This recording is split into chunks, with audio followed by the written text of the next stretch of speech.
Esta é a história do dia da Rádio Observador. A Rússia está a usar o Grupo Wagner para controlar os países africanos?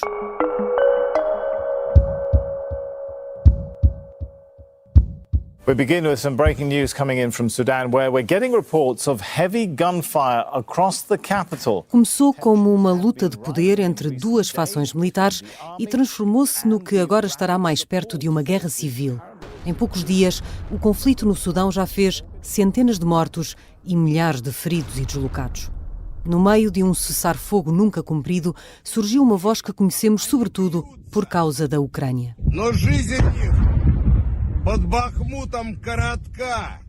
Yevgeny Prigozhin, o líder do Grupo Wagner, apontado como fornecedor de armas a uma das partes do conflito, veio oferecer-se para mediar a paz. O que é que os Wagner fazem no Sudão? Que papel têm tido noutros países africanos instáveis, por vezes em plenos golpes de Estado? E que interesses tem a Rússia em África? Vou conversar com o historiador Bruno Cardoso Reis, que é especialista em segurança internacional. Eu sou a Sara Antunes de Oliveira e esta é a história do dia.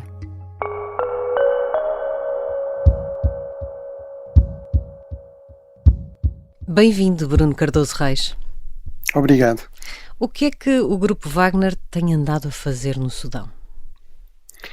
Bem, sabemos que faz parte de uma estratégia africana mais ampla, mas é realmente interessante porque há vários relatórios, vários analistas que veem um pouco o Sudão quase como o centro, digamos, o quartel-general da Wagner em África, não é? Não sei se isso será exatamente assim, se há esse nível de coordenação, mas não há dúvida que é uma aposta importante, já há vários anos, que corresponde também a uma aposta da própria Rússia no Sudão, até com uma possível, falou-se por exemplo em 2017, quando o Putin visitou o então presidente Omar al-Bashir, uma possibilidade de uma base, por exemplo, na zona de Porto de Sudão, portanto ali no Mar Vermelho, e também sabemos que de facto está a dar aconselhamento, treino, à partida, sobretudo esta força paramilitar, esta força de apoio rápido, que no fundo está agora a chocar, está a combater as forças regulares, o exército regular. No fundo, no Sudão nós temos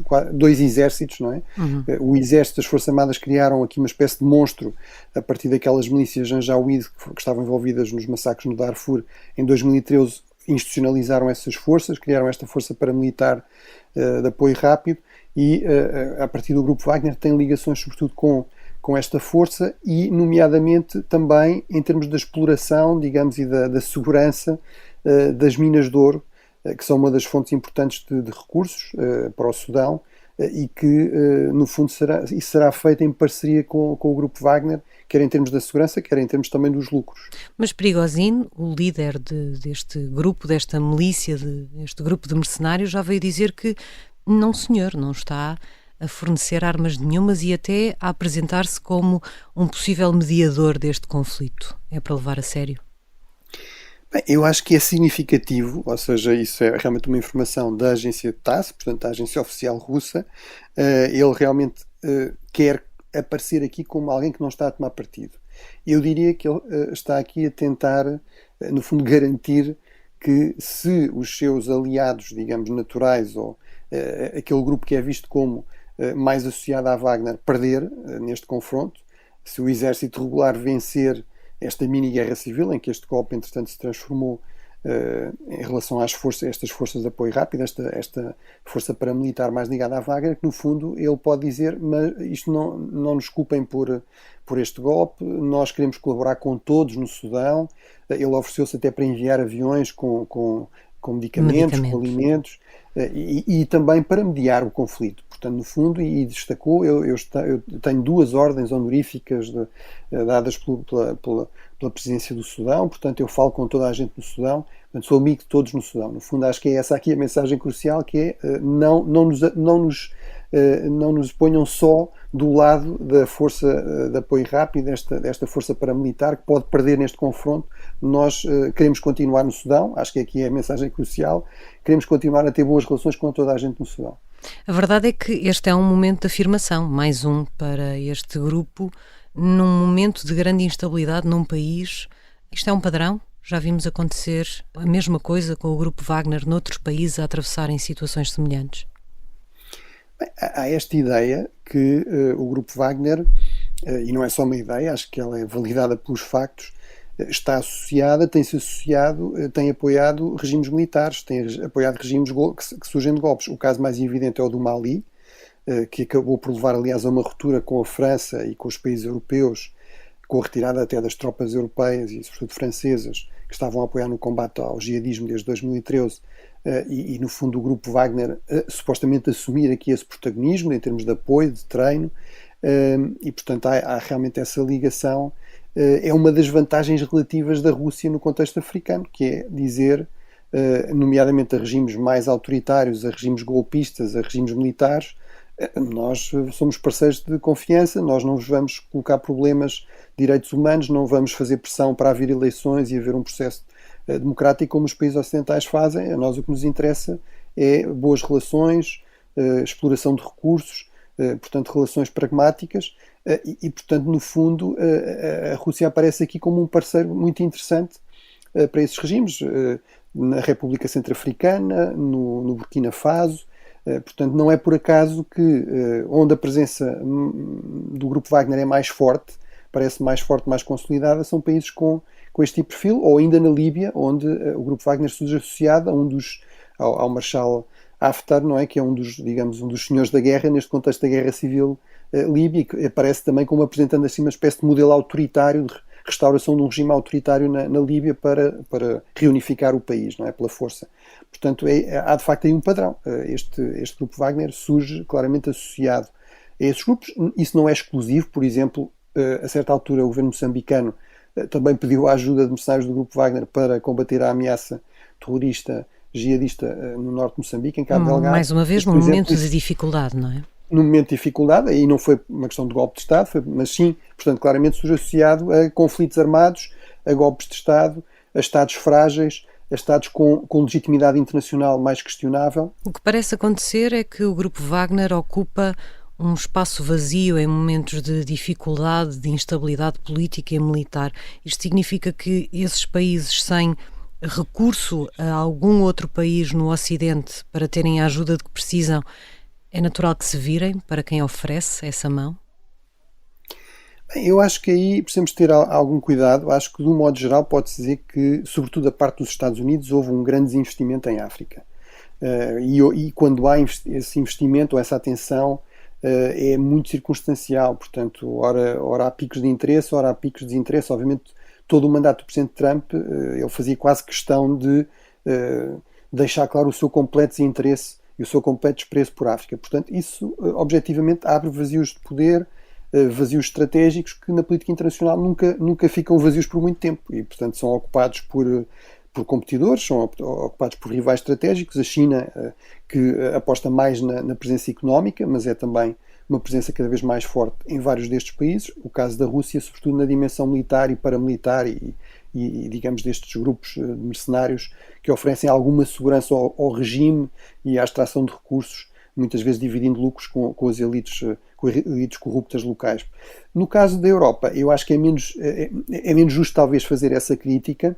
Agora, a Europa tem este problema, que tem uma certa rigidez, tem uma rigidez crescente nas suas relações com estes países e com estes regimes. A própria França, que no fundo foi quase o pioneiro deste modelo de estabelecer relações com elites africanas, ignorando a questão dos direitos humanos, da natureza autoritária do regime, apostando na cooperação pragmática em termos económicos, cada vez mais por força da pressão da opinião pública francesa, por força da pressão da opinião pública europeia e internacional, se foi afastando desse modelo, que era conhecido um pouco como o sistema FOCAR, ou o sistema da France-Afrique. Agora, a verdade é que na medida em que deixou de fazer isso e começa, no fundo, a colocar mais condições de governação democrática, de escrutínio, de combate à corrupção, isso acaba por criar tensões muitas vezes com atores locais, elites locais que querem tomar o poder pela força, que querem garantir a extração de recursos, que querem, no fundo, um regime mais autoritário. E, portanto, nesse aspecto, eu acho que também, no caso da Europa, se pode dizer que essa rigidez, se calhar, que nós achamos que está bem, não é? Mas, objetivamente, fazendo aqui uma análise muito fria, cria algumas dificuldades nas relações com algumas elites africanas que preferem ter lá está, apostar em regimes mais autoritários e, portanto, nesse sentido, vem a Rússia e a China como parceiros mais fiáveis, como parceiros que não fazem questões difíceis, não colocam exigências difíceis em termos de democratização ou direitos humanos ou eleições. Já voltaremos à conversa com o Bruno Cardoso Reis, historiador e especialista em segurança internacional. Vamos tentar perceber o que é que o Grupo Wagner e a Rússia ganham a ocupar os espaços vazios em África. Ouviu Rádio Hoje? Ouvi a pipoca mais doce, a Ana Garcia Martins. Ouvi a Catarina Miranda. Ouvi o Manel Serrão. Ouvi o meu amigo Júlio Magalhães. Sim, ouvi o Paulo Ferreira. Já ouvi a Maria João Simões. Ouvi a voz incrível da Carla Jorge de Carvalho. Ouvi o José Manuel Fernandes. Ouvi a Helena Matos. Ouvi, claro, o Rui Ramos. Ouvi o João Miguel Tavares. Ouvi o Luís Aguiar Conraguia. Ouvi a Susana Peralta. Já ouvi o Jorge Fernandes. Ouvi o João Marcos de Almeida. Ouvi o Bruno Cardoso Reis. Ouvi o Carlos Filhais. Eu ouvi o Martim Sousa Tavares. Ouvi o Bruno Vieira Amaral. Ouvi o Eduardo Sá. Ouvi o Alberto Gonçalves. Ouvi o Gabriel Alves. Acabei de ouvir o Pedro Henriques. Se também já os ouviu, ouviu a Rádio Observador. Estamos de regresso à conversa com o historiador Bruno Cardoso Reis. Bruno, há um primeiro interesse imediato na entrada do Grupo Wagner nestes momentos em determinados países, são os recursos naturais, que estão ali mesmo à mão. E o Grupo Wagner seguramente não ignora isso. Sim, pronto, nós aí temos também de ter algum cuidado na análise e deixar claro que é evidente que os países ocidentais também têm interesses económicos em África. É evidente que, por exemplo, a França tem uma longa história de envolvimento das suas empresas petrolíferas, de mineração de urânio, etc., em vários destes países e, portanto, eu não estou a dizer que só a Rússia ou que só a China é que tem essa agenda, digamos, económica e de extração de recursos minerais, não é? Mas não há dúvida que esse é um fator aqui muito importante, sobretudo na agenda do Grupo Wagner. E eu acho que aí, por exemplo, o desinteresse por Moçambique, o interesse pelo Sudão ou pela República Centro-Africana ou mesmo pelo Mali são reveladores desse ponto de vista, ou seja, o Grupo Wagner está sobretudo interessado nesta economia, digamos, de pilhagem de recursos naturais fácil, não é? Portanto, não está interessada, ao contrário, e acho que é justo dizer até da própria China, enfim, que pode colocar outras questões em termos de sustentabilidade da dívida dos empréstimos chineses e tudo isso, mas a China, apesar de tudo, faz um investimento económico em termos de infraestruturas, etc.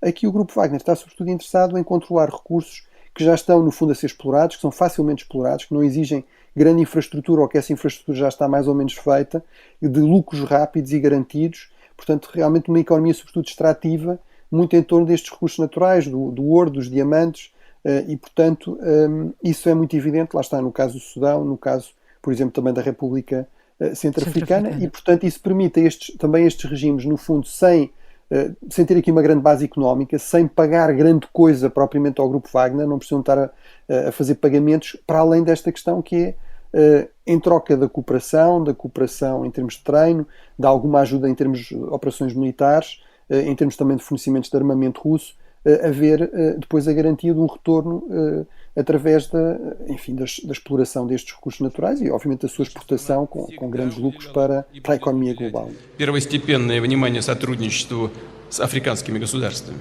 Mas haverá também um interesse maior, político e diplomático. O que é que a Rússia ganha com este espaço que o Grupo Wagner continuamente tem ocupado nestes países?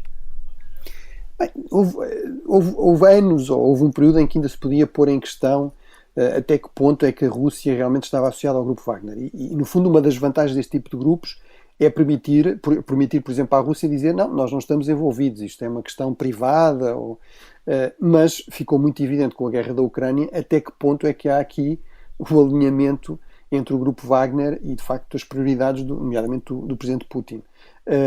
E, portanto, parece-me evidente que sim, ou seja, isto corresponde a uma agenda declarada, aliás, do Presidente Putin, de recuperar o estatuto, recuperar a influência russa depois do período do fim da Guerra Fria, portanto, no fundo, voltar a estar presente em regiões como o Médio Oriente ou África, onde a União Soviética tinha estado muito presente, que depois, com o colapso da União Soviética, com o fim da Guerra Fria, em muitos casos tinham sido, digamos, completamente abandonadas, até pelas limitações financeiras da Rússia e todos os problemas internos tinham sido basicamente abandonadas pela diplomacia russa, ou a Rússia pelo menos tinha se tornado muito irrelevante, e portanto havia de facto essa estratégia, essa prioridade estratégica declarada do presidente Putin, e ficou evidente que uma das formas de fazer isso, a Rússia não tem assim tantas formas de fazer isso, a China tem muito mais, não é? Pode oferecer investimento, pode oferecer, lá está, a construção de infraestruturas, a presença de empresas. A Rússia basicamente tem armamento, exportação de armamento, fornecimento de armamento,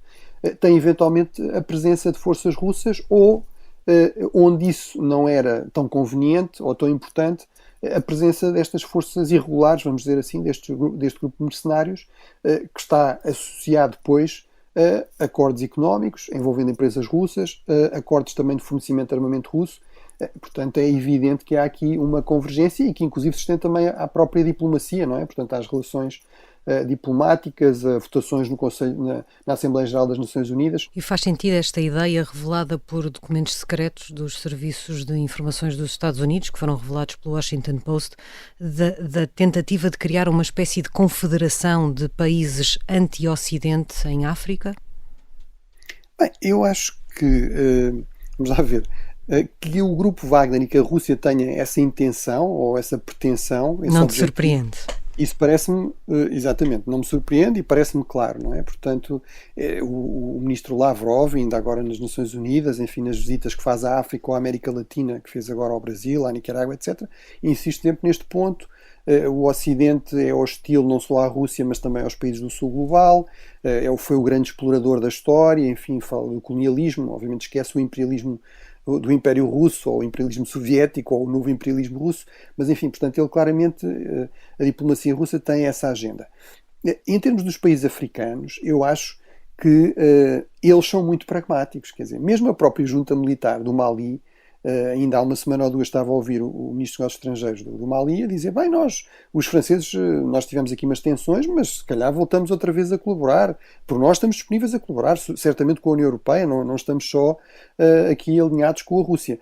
Portanto, os países africanos, a minha percepção é, por razões até compreensíveis, de facto grandes níveis de pobreza, grande necessidade de investimento, desenvolvimento de comércio, no fundo procuram boas relações com os Estados Unidos, como procuram com a China, não querem ser forçados a escolher, eles próprios têm dito isso. No final deste ano, em dezembro, houve uma cimeira Estados Unidos-África muito reveladora, a segunda cimeira, no fundo uma tentativa dos Estados Unidos de recuperar aqui o terreno perdido, e vários líderes africanos, vários presidentes africanos disseram, sim senhora, nós queremos colaborar mais com os Estados Unidos, mas nós não queremos escolher entre os Estados Unidos e a Rússia, ou não queremos escolher entre os Estados Unidos e a China. Portanto, eu acho que esta ideia de que a Rússia, por causa do Grupo Wagner, vai conseguir, no fundo, criar aqui uma grande coligação de países africanos contra os Estados Unidos, que vão cortar laços com os Estados Unidos, cortar laços com a União Europeia, isso não me parece já tão realista. Eventualmente, Estados mais isolados, por exemplo, ditaduras militares, Estados como a Eritreia, por exemplo, que é uma espécie de ditadura neo-stalinista, já muito sancionada, que sofre de facto muitas pressões dos países ocidentais, e eventualmente em alguns desses casos isso poderá acontecer, como acontece com a Nicarágua, com Cuba, portanto pode acontecer, ou com a Coreia do Norte, mas não me parece que isso seja passível de ser generalizado ao conjunto dos países africanos. Acho que isso é um grau excessivo de ambição do Grupo Wagner, portanto isso não me parece muito realista. Obrigada, Bruno. Obrigado, eu.